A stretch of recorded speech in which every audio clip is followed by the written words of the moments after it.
Afro Tales podcast is a part of the Connected Podcast Network. Ahoy, my friends. Welcome aboard the Afro Tales podcast. I'm your storyteller, Umu Madhu.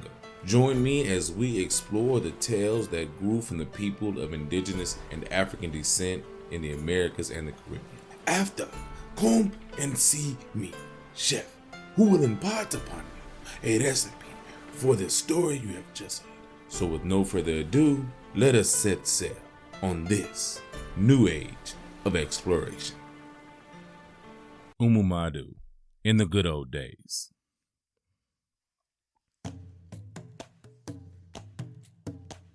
There was once a village called Umu Madhu, where the people loved to have feasts.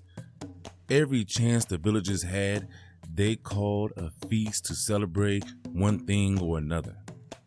"There's a new moon in the sky," the people of Umu Madhu would say sometimes.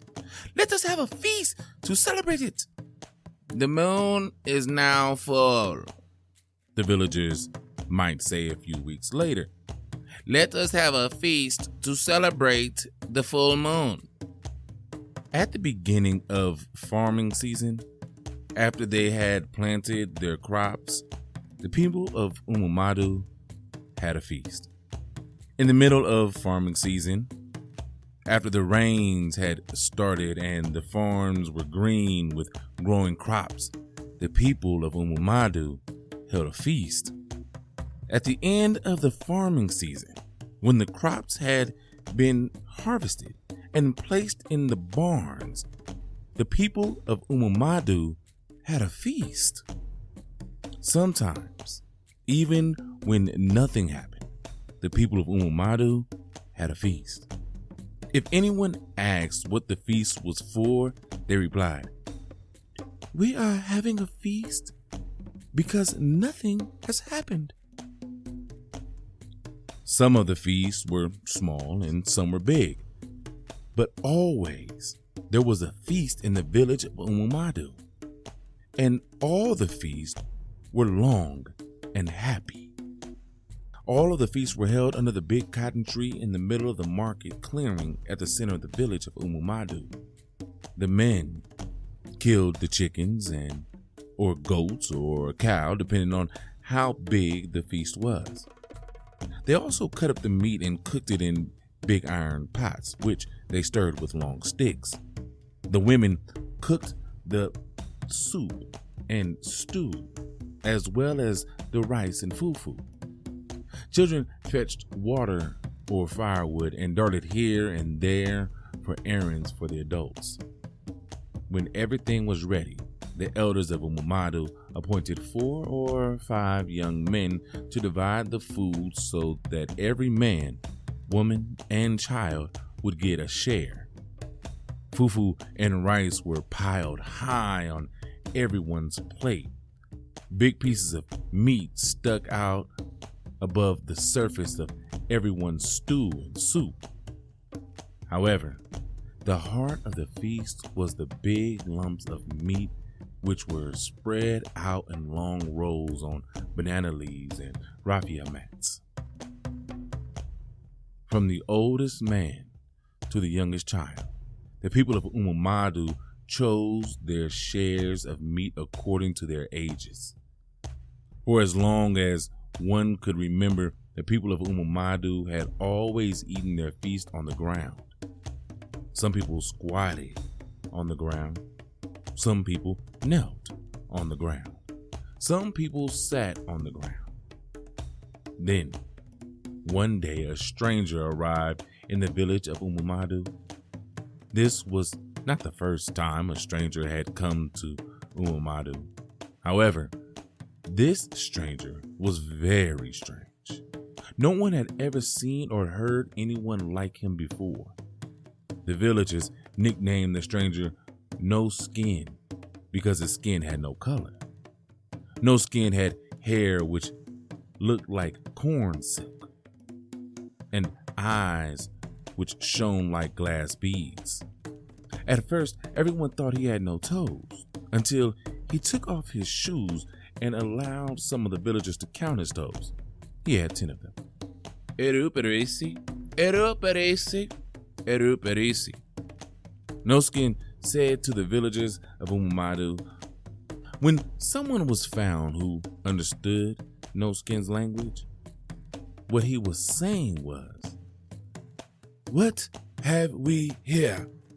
Why are intelligent people like you eating their feast on the ground?" "We have always eaten our feast on the ground," the villagers replied. "Where do you want us to eat? In the treetops or in the sky?" "Haven't you heard of tables?" No Skin answered. "No," the villagers replied, surprised and a little ashamed. "We have never heard of tables. What are tables?" No Skin began describing a table to the people of Umu Madhu. He drew a picture of a table on the ground for them. As he said, "My friends, these are modern times. If you want to be modern and up to date, you must stop eating on the ground and start eating on tables." "Where do we find a table?" the villagers begged. "We do not want to be left behind by progress. We want to be modern and up to date." "No problem," No Skin replied. "Send along 4 able-bodied men with me, and they will bring back a table to the village within a week." Within a week, just as No Skin had promised, there was a table in the village of Umadu. It was big and long and heavy, and the villagers spent many hours admiring it, walking around it, rubbing their hands on it, and smiling at their reflections in the shiny top. "The table is so good," the elders of the village said, "that we cannot wait until the next feast several weeks from now to try it. Let us have a feast at once and try the new table." Everyone thought that was a good idea. So the feast was called immediately. 2 cows were killed. Fufu and rice were cooked in abundance. Everyone in the village came out to enjoy the big feast on the new table. No one bothered with raffia mats and banana leaves anymore. However, as the young men who had been appointed by the elders began to divide the meat, they made a disturbing discovery. There wasn't enough space around the table for everyone. "We have a problem here," one old man said. "How are we going to solve it?" "Why don't you elders go into conference with one another, as is our custom?" someone suggested. "Let the elders tell us what to do about this problem." Yes, everyone agreed. "Let the elders decide for us." So the elders went into a conference. After a long time, they came back to the assembly and announced, "We cannot agree on how to satisfy everyone at the table. We cannot agree on who should eat at the table and who should not. So we have decided instead to return the table to No Skin, so we can continue our unity and eat our feast on the ground together, as we have always done. If we cannot find No Skin, we can put the table away, and we can take it back whenever he comes this way again." "No!" many members of the assembly shouted. There was a lot of murmuring and grumbling. One young man said, "We now have a table and everyone agrees it's a good thing. Would it not be foolish to let it sit idle? Would it not be even more foolish to give it back to No Skin? All of the members of the Assembly of Umu Madhu who agree with me, please say, hey, hey, hey. Everyone in the assembly seemed to shout. The elders were surprised and disappointed. Not often did the community assembly fail to heed their advice. All right, the elders said. If it is the will of Umu Madhu, then so be it. However, we will choose positions around the table according to age. Old people will choose first. People of Umu Madhu, show that you agree with us by saying, hey, hey. However, there were some voices that said, no. The village of Umu Madhu liked to do things by having everyone agree. So the elders said, if we cannot do it by age, then how shall we do it? One young man raised his hand and was given permission to speak. The times we live in are modern times, the young man said. Modern times and modern things, like a table, are for the young. So I say the young men should eat at the table. The elders can eat on the ground. Everyone who agrees with me say, hey, hey. Hey. Most of the young shouted, no. Most of the older people shouted. The village of Umu Madhu was faced with one of the sharpest disagreements its community assembly had ever seen. The elders looked at one another, shook their heads, and scratched them. The elders then cleared their throats. Perhaps we can do it by volunteering. Perhaps some will volunteer to eat on the ground. Everyone thought that was a good idea. However, when the elder said, who will volunteer to eat on the ground? People began to say, someone else. Who else? The elders asked. Anyone but me? At this point, the elders decided to go into another conference. For a long time and after many debates, they still could not agree on what to do. In the end, they decided to settle matters by drawing sticks. Anyone who drew a short stick would eat on the ground. Anyone who drew a long stick would eat at the table. However, by the time the elders returned from their conference to announce the decision, the people were pushing, shoving, and fighting for places around the table. Shame! The elders cried in dismay. Shame, Umu Madhu! Shame! When the fighting stopped, the elder said, All right. This is what we have been driven to. Then let everyone keep the place he has now. Those of you who have occupied places around the table, keep your places. Those of you who are on the ground, stay on the ground. But please, stop fighting like hyenas. We came here to feast, not to fight. That was how the matter was settled for the day. However, it did not end there. Disunity had come to the feast of Umu Madhu.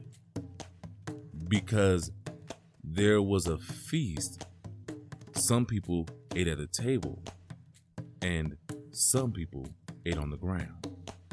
Envy had come to the feast of Umu Madhu. Those people who ate on the ground looked enviously or rolled their eyes at those who ate at the table.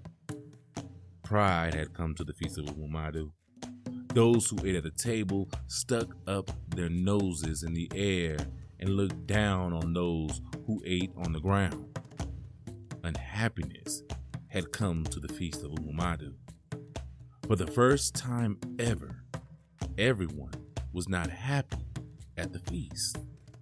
Every feast that the people of Umu Madhu held now ended in a fight. People came to the feast not just to enjoy themselves, but to fight for places around the table. Those who had eaten on the ground during the last feast thought it was their turn to eat at the table this time. However, those who had eaten at the table the last time thought they should do so again. Once a person has fought to get a place at the table, some of the villagers said, he should keep it permanently. Some villagers even felt that once a person had begun to eat at the table, his wives and children should also eat at the table. And even his children and his children's children, whenever they were born, should have the future right to eat at the table. Some villagers became so angry at what was going on that they refused to attend any more feasts. Then one day, just before a big feast, someone secretly sawed more than halfway through one of the legs.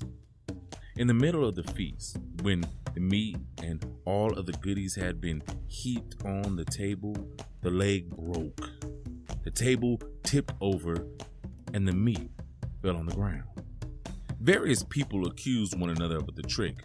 A big free-for-all fight broke out. Pots were broken. Basins of rice were kicked over. The meat was trampled underfoot. The day after the big fight, the elders called everyone together in the market clearing. Umu Madhu, the elder said, the table which No Skin gave us has been nothing but trouble.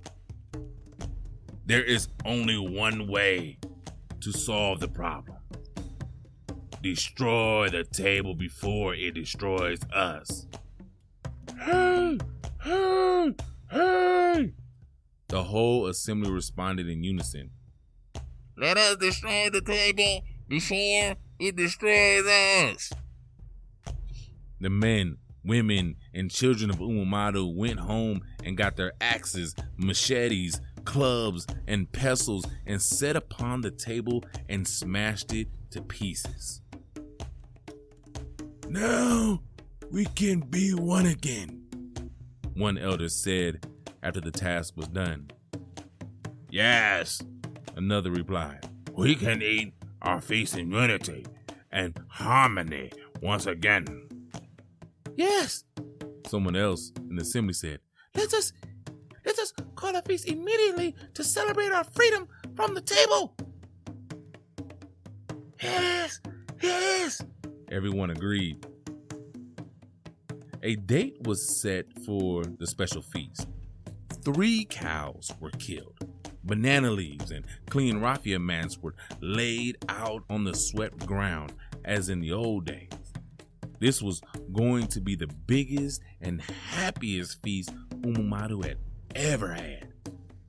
However, just as the feast was about to start, someone pointed out that a few villagers had brought their own little private tables to the feast. Why? The elders asked. Did you not agree to eat together on the ground as we had used to do before No Skin brought us the table? We agreed. Yes, we agreed, a majority of the assembly replied. Why then have some people brought tables? The elders asked. I now like tables, one table owner said. I found No Skin, and he said I can have my own table if I wish. So, since I enjoy eating at a table, why shouldn't I be able to do so? Me too, another table owner said. I not only like tables, but I have become so used to them that I no longer bear to eat my meals on the ground. Other table owners had similar answers. You must destroy the tables, Their elders commanded. so that we can have harmony and unity as of old. My table is mine to do with as I please, one table owner said in an insulting voice. It cost me plenty of money. No one can destroy it. Another table owner agreed with the first one. He said, If I cannot eat at my part of the feast at my table, then I will not share in the feast at all. so the big feast, which was supposed to bring back peace and harmony to Umadu, instead brought disharmony and discord. There was first a long argument, and then a big fight, during which many bones were broken. Since that day, harmony and unity left the village and have not returned. The end.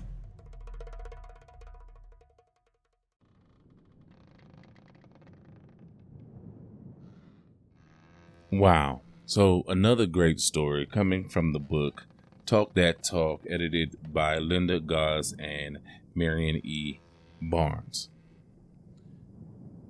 Umu in the good old days,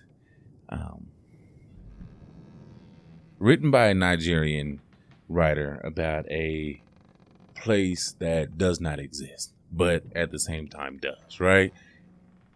I didn't know how to tackle this aspect of the story because there's so much going on here.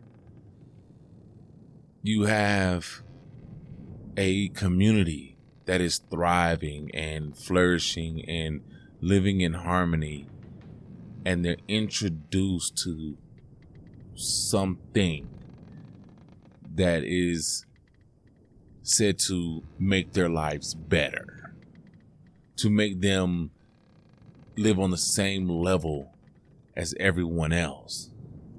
Mr. No Skin brings in this item and says, oh, if you want to be modern, you need this.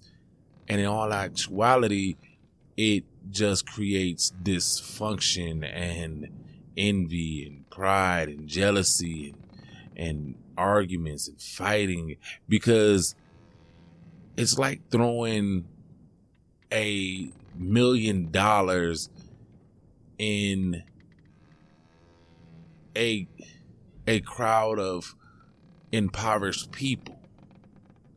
You know, you give them something, telling them that this is going to be something great for them, but you don't teach them how to use it. You don't teach them how to manage it. You don't teach them how it should work for the community as a whole. You just introduce it and let them try to figure it out.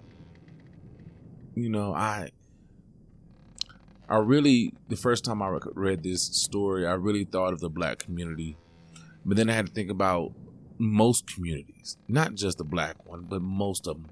But I'm going to look at this from my perspective. You know, I'm a Black man, so that's what I'm perspective I have to look at it from.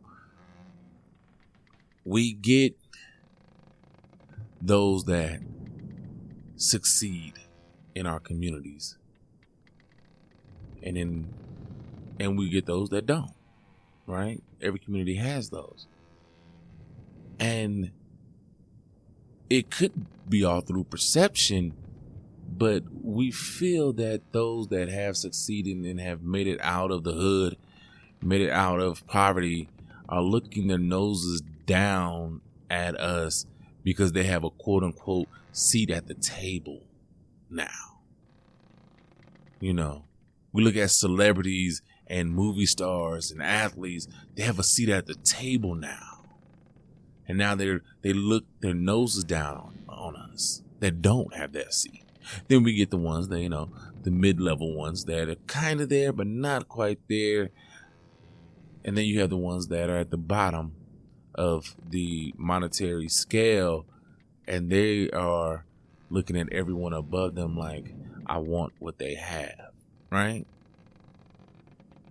And instead of us coming together and sharing the wealth, not necessarily giving, I'm not saying that these people that work their butt off should just hand over money to those that don't have, but maybe we could share the knowledge on how to succeed, because the opportunities that this one had that got them there versus opportunities that another one had that got them there are two totally different things.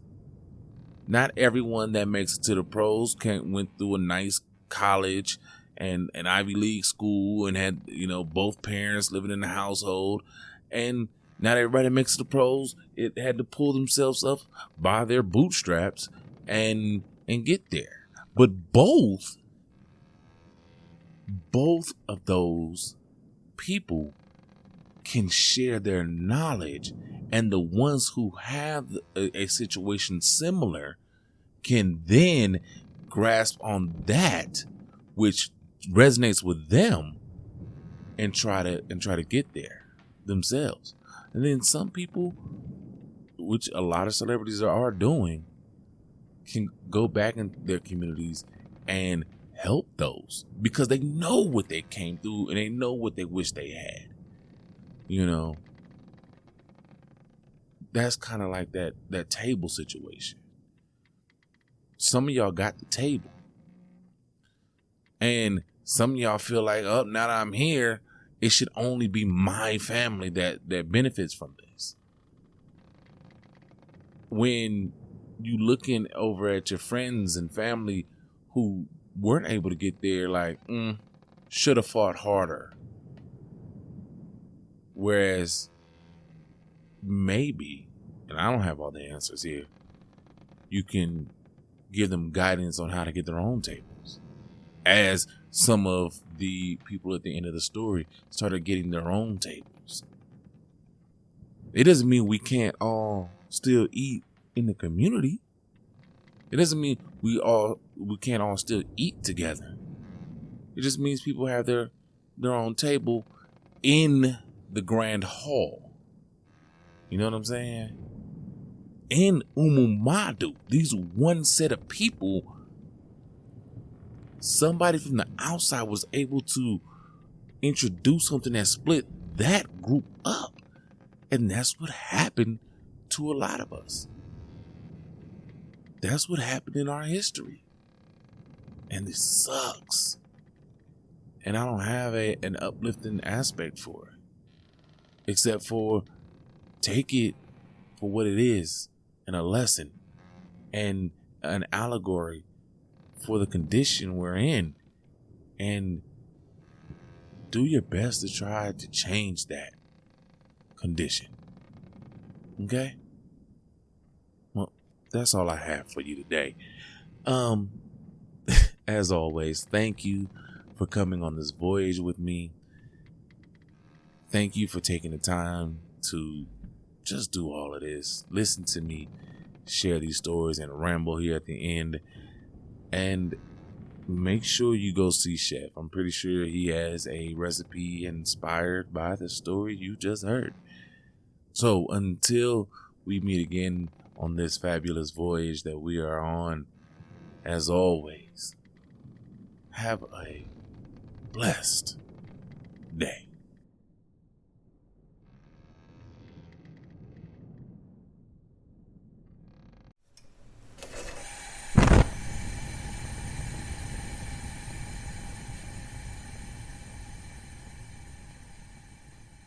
Welcome, my friends, to the Galley. I am your chef, and today we have a wonderful recipe inspired by the story you have just heard. Today, we will be creating Jollof Rice. Now, what will you need for this fabulous recipe? 7 Romo tomatoes, 1 red bell pepper, half a white onion, 4 habanero or Scotch bonnet peppers. Use fewer or more depending on your heat preference. Half a cup of water, 8 cups parboiled rice, 1/4 to 3/4 cups of oil like palm oil, olive oil, or avocado oil, 8 ounces tomato sauce, 4 to 6 ounces tomato paste, 4 Maggi cubes crushed into powder, 3 cups chicken and or beef stock, 2 teaspoons powdered white pepper, 2 teaspoons curry powder, 1 bay leaf or 1 teaspoon of powdered bay leaf, 1 teaspoon powdered thyme, salt to taste, sea salt that is. Now, how do we put this together? Easy. Cut tomatoes, onions, and red bell peppers into chunks, discarding bell pepper seeds. Add all to a blender with Scotch bonnet pepper and half cup of water. Then blend until completely liquefied and uniform. About 2 minutes should do. Meanwhile, rinse the parboiled rice in plenty of warm water until water starts to run clear then drain. Add the rice and oil to a large pot over medium flame, followed by blended tomato mixture, tomato paste and sauce, chicken and beef stalks, crushed Maggi cubes, white pepper, curry powder, bay leaf, and thyme. Stir everything together until uniform. Cook for about 40 minutes or until rice is fluffy and cooked through and all liquid has dissipated. Stirring to help prevent sticking and burning. And taste test the liquid and rice as you go. You may see the notes later. It may be necessary to add more liquid along the way to prevent the rice at the bottom from burning excessively. The bottom layer of rice in a pot of jollof often burns, which is where the smoky flavor comes from. Some believe that the rice tastes better when this happens. As you stir the rice and expose the burned portions, you can simply discard them if you do not want them in your rice. And that is it, my friends. Now, go make this recipe yours. And until I have another wonderful recipe for you, remember the harmony that was lost in Umu Madhu and work on how to gain it again. And until next time, my friends, as always, enjoy.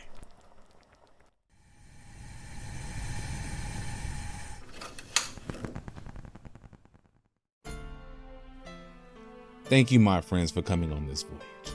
Thanks to Art by Chalet for the logo, episode, and shirt designs. You can get t-shirts and other items on tpublic.com. You can contact me on all socials at AfroTalesCast. That's AfroTalesCast. And email me at AfroTalesCast@gmail.com. You may also become a benefactor by simply sharing with any and everyone, giving a thumbs up, a 5-star rating and review in your podcast app of choice, or simply donating on Patreon or Ko-fi.com. That's ko-fi.com. So until we meet again, may your winds be fair and your seas follow.